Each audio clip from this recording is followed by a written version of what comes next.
Hayi mzala, alela mzala. Kwesinye isikhathi mzala kunezinto eziba kuthina ngaphakathi mzala.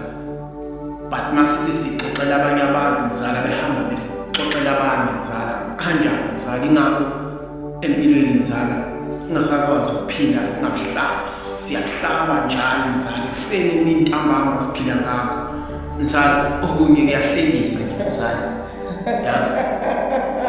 Lalela mzala ngoba abanye abantu mzala banokubuma usaswele mzala yazi lapho nongezibona mzala akubheke ngazo ukuthi mzala uyasiphakamisa lalela iyakubona ufuna ucela something ukubona lokho kuzoba ukuthoba mzala ngoba kwesinye isikhathi mzala thina ungabona sikuhlehlisa kanje mzala siphuza silala kubona ekuseni emini ntambama mzala sizama ukuthoba izinkinga ezingaphakathi kuthina mzala.